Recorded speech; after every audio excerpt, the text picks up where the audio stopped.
우리 96번째입니다. 96번째 교회 속성, 교회 회의 5번째 시간을 갖습니다. 마태복음 16장 18절 한 절 우리 같이 봉독하도록 하겠습니다. 또 내가 내게 이르노니 너는 베드로라. 내가 이 반석 위에 내 교회를 세우리니 천부의 권세가 이기지 못하리라. 자, 오늘 우리는 교회 그 정치 5번째 시간입니다. 자, 계속해서 그 문제를 통해서 그 어떤 의미, 내용을 한번 생각해 봅니다. 교회 질의에서 교회 질의회는 뭘까요? 당회장과 당회원인데 당회는 뭐요? 당회장과 그 장로들의 모임을 당회라고 그러죠.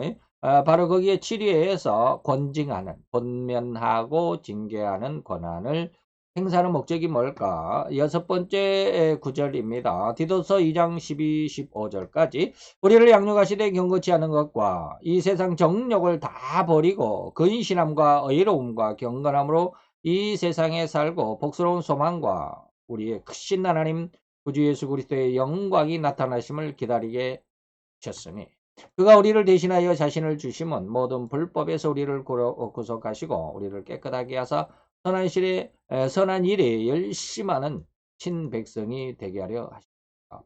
너는 이것을 말하고 권면하며 모든 권위로 책망하여 누구에게든지 없이 내기지 말라.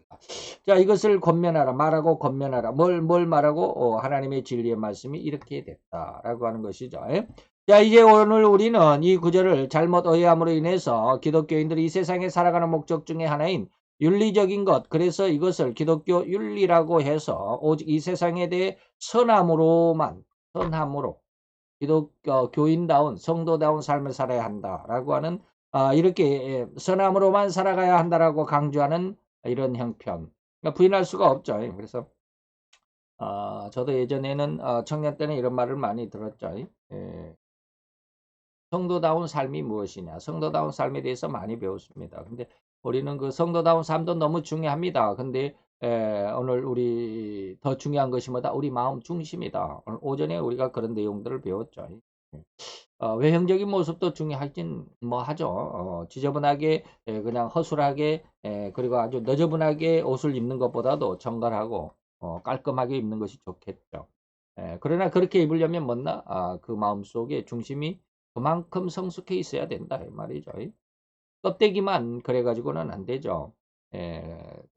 쉽게 말하면 뒤집어 쓴 그 무엇인가 그 간판만이 중요한 게 아니다 이 말이죠. 그래서 간판을 큰 것을 뒤집어 썼지만 그 속에 아주 썩은 모습을 썩고 지저분한 인간의 어떤 그 추악한 내면의 모습을 예수님은 뭐라고 그랬어요? 형토장한 모습이다. 회칠한 무덤이다. 쉽게 말하면 회칠은 뭡니까? 요즘에 세면을 이렇게 바르는데 옛날에는 회라고 하는 건 여러분 아시죠? 운동회 때 보면 운동장에 그 하얀 가루로 쫙 선을 그어 놓은 것이 분필가루 같은 거 하얀 거 있죠? 그걸 회가루라고 그래요.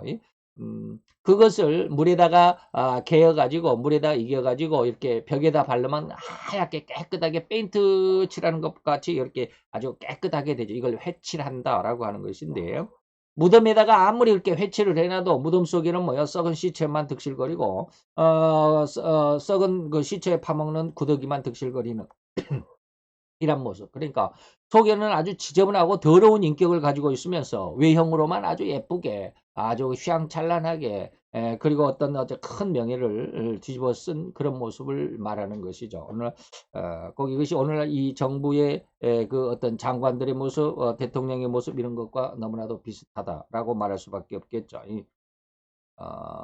그래요. 아주 가운데 그렇습니다. 그러나 절대 하나님의 성품을 먼저 이해한다면 하나님이 어떠한 분이신가를 우리가 이해할 수 있다고 한다면 하나님의 성품은 어떠한 모습이다. 어떠한 마음이고 어떠한 그 특성을 가진 어떠한 마음을 어떻게 하나님의 마음이 움직이는 이러한 하나님의 그 마음을 이해한다면 결코 우리 기독교의 이러한 기독교 윤리를 강조함이 무엇인가 잘못됐다는 것을 알게 될 것입니다. 이 기독교 윤리만을 강조하는 건 좀 곤란하죠. 그래서 기독교인은 꼭 선하게 살아야 된다. 남을 돕고 살아야 된다. 물론 좋은 것이죠. 근데 그렇게 겉으로는 그렇게 남을 돕고 그런다 할지라도 자기 속마음은 아주 지저분하고 더러우면 좀 곤란하다 이 말이에요. 곤란한 게 아니라 안 되겠죠.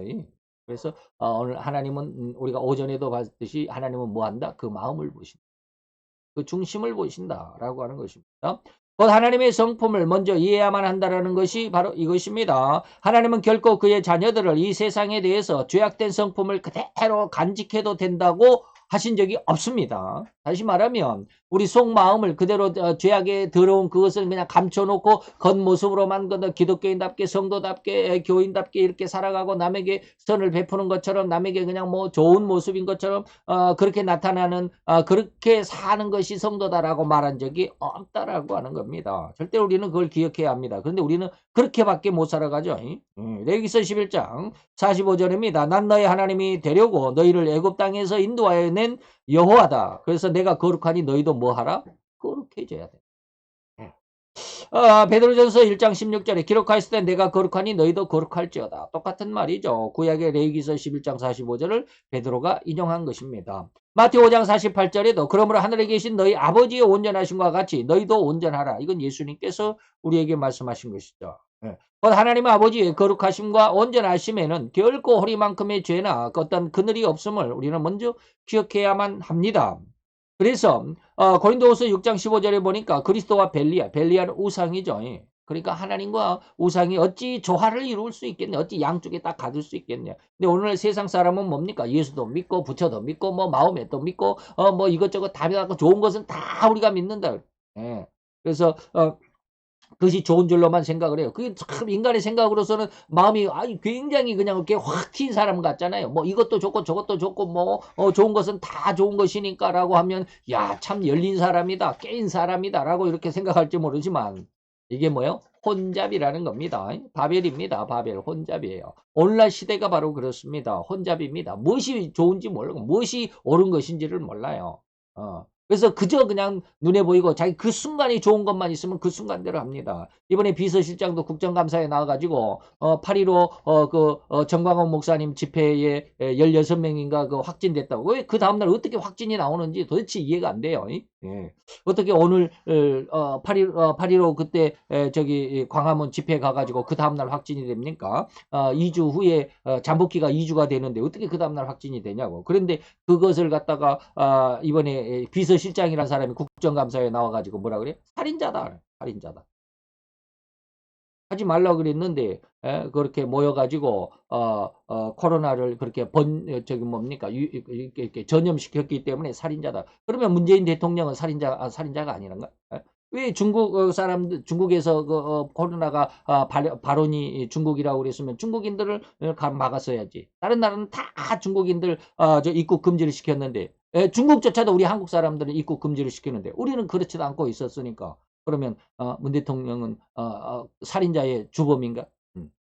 그런 건 생각하지 않아요. 그런 건 생각하지 않고 무조건 남을 공격하고자만 한다 이 말이에요. 그러다 보니까 그 비서실장이라는 사람이 그때 그 주동자 8.15 집회의 주동자는 살인자다라고.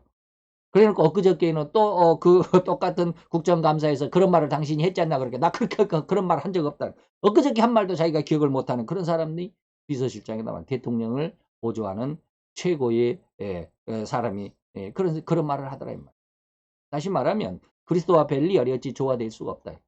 하나님의 진리와 세상과는 조화될 수가 없어요. 모든 믿는 자와 믿지 않은 자가 어찌 상관할 수 있겠느냐라고 하는 것이죠. 요한일서 3장 5절에 보니까 예수님 그가 우리 죄를 없이 하려고 세상에 나타나셨다. 야고보서 1장 17절에 보니까 그는 어떤 하나님의 모습은 하나님을 지금 이야기하는 겁니다. 다시 말하면 우리가 뭐 지금 뭘 보여 하나님의 거룩하심과 온전하심 그 하나님에게는 결코 허리만큼의 죄나 그늘이 없음을 그러니까 하나님의 성품을 지금 알자라고 하는 것이죠. 다시 말하면 그는 뭐예요? 벨리알과 조화할 수 없다. 다시 말하면 죄와는 함께 할 수 없어요. 그래서 또한 그는 우리의 모든 죄를 용서하시기 위해서, 해결하시기 위해서, 육신을 입고 나타나신, 예수님이, 하나님이시다, 이 말이죠. 야고보서 1장 17절에 보니까 그는 뭐요? 결코 한 번 말한 것은 경계할 수가 없는, 변함이 없고 회전하는 그림자도 없다. 이 돌아서는 법도 없다. 그런 것이죠. 이러한 하나님의 특성으로 인한 그런 그 하나님의 특성, 이러한 특성을 받은 인간, 곧 하나님의 형상과 모양으로 닮은 인간에게 하나님의 그러한 특성, 다시 말하면 거룩하고 정결하신 그 성부 하나님의 형상이 인간에게 주었다.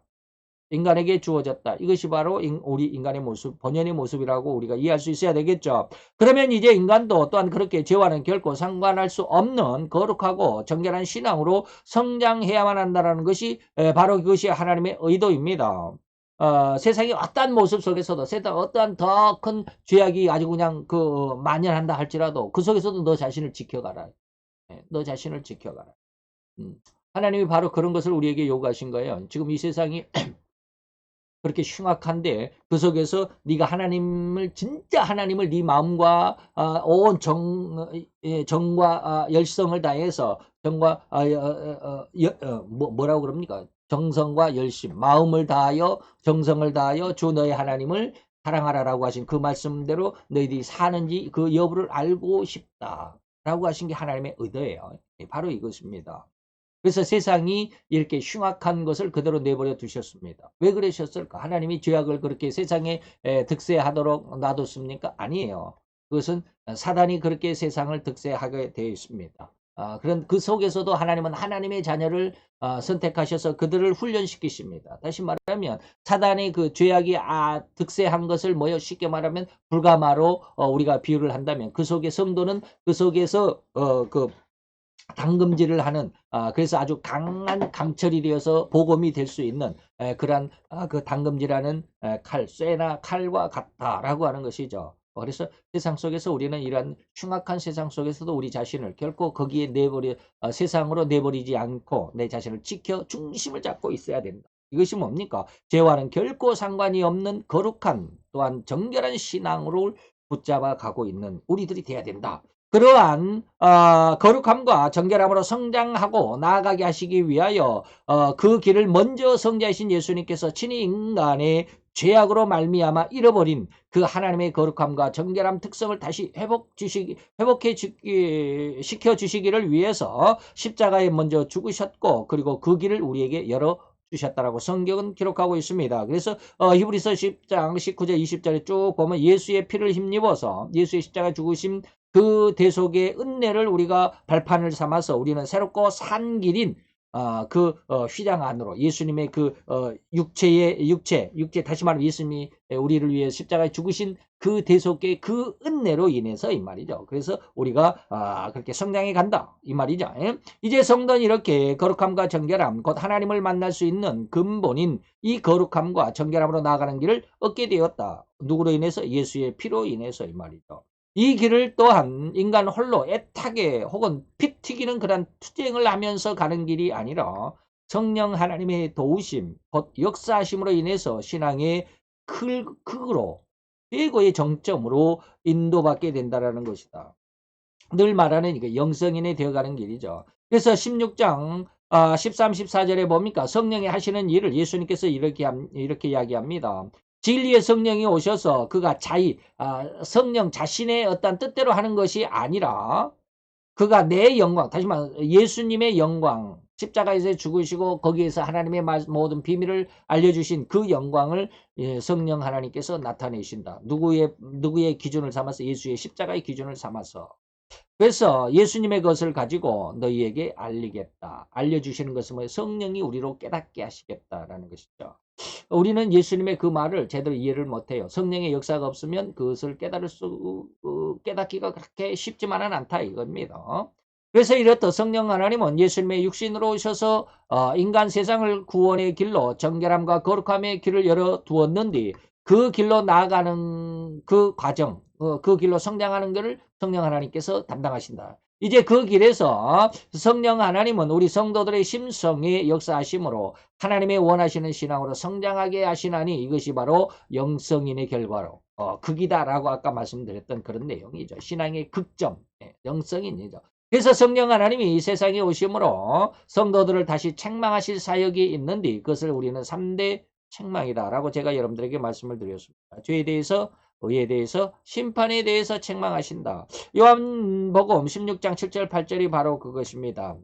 예수님께서 내가 이제 가면 뭐 간다라는 말이 뭐예요? 내가 십자가에 죽어서 저기 뭡니까? 땅에 무덤에 묻혀서 3일 만에 부활하고 그리고 이제 40일 후에 다시 하나님의 나라로 승천해 가면 이 말이에요. 가면 내가 그를 누구를 보혜사 성령을 너희에게로 보낼 것이다. 보혜사 그가 오면 너희들을 죄에 대해서 의에 대해서 심판에 대해서 이 세상을 책망하실 거야 라고 말합니다. 이렇게 3대 책망을 받은 성도는 그 죄를 책망받음으로 정결함을 얻게 되고요. 의를 책망받음으로 인해서 하나님의 진의, 진리를 깨닫게 되고요. 심판에 대한 책망은 이 세상의 임시 주인인 사단을 이미 심판하셨음이라 선언하셨으니 바로 이제 성도가 이러한 3대 권능은 이미 이 세상을 창조하실 때 주님께서 인간에게 주신 3대 권능과 같은 맥락. 이 영성인의 3대 권능은 이 세상 처음 창조하실 때 주신 것과 똑같다 이 말입니다. 맨 처음에 주신 3대 축복이 뭐예요? 창세기 1장 28절입니다. 하나님께서 그들에게 복을 아담과 하와를 만드셨죠. 그들에게 복을 주시며 그들에게 이르시되 뭐 이제 세 가지 축복입니다. 생육하라. 두 번째는 번성하라. 세 번째는 땅에 충만하라 라고 하는 것이죠. 다시. 예. 생육하고 번성하여 땅에 충만하라. 이게 하나입니다. 첫 번째입니다. 두 번째는 땅을 정복하라라고 하는 것이고, 세 번째는 바다의 고기, 공중에서의 땅에 움직이는 모든 것을 다스리라라고 하는 것이죠. 그래서 생육하고 번성하여 땅에 충만하라라고 하는 것은 쉽게 말하면 더 전도하고 선포하는 그런 내용이죠. 땅을 정복하라고. 그리고 세상의 모든 생물을 뭐하라? 다스리라. 곧 이 성령님의 3대 책망으로 말미암아 인간 다시 말하면 성도는 이러한 인간에게 주신 본연의 모든 권능을 정복하고 다스리고 충만하게 되는 이러한 권능을 회복하게 된다라는 것입니다. 이러한 상태를 저는 이제 영성인이라고 여러분들에게 누차히 말씀을 드렸죠. 여기까지 알아본 내용을 가지고 오늘 질문에 대해서 생각해 본다면 여기까지가 이제 서론이죠. 오늘 질문에 대한 대답을 하기 위한 서론이 이렇게 길었습니다. 교회의 권징은 절대로 이런 인간이 사단의 유혹으로 인해서 3대 권능을 잃어버린 인간을 우리는 죄인이라고 말하는데 이렇듯 죄인이 다시금 죄악으로 인해서 해방을 죄악으로부터 죄악으로 인해가 아니죠.